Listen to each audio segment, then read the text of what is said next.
அதில் நான் வீழ்ந்து விடாதிருந்தேன்.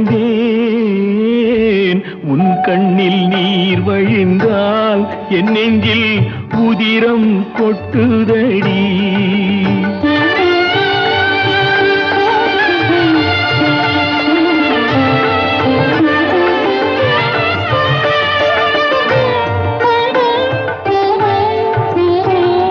முள்ளில் படுக்கையிட்டு இமையை மூடவிடாதிருக்கும்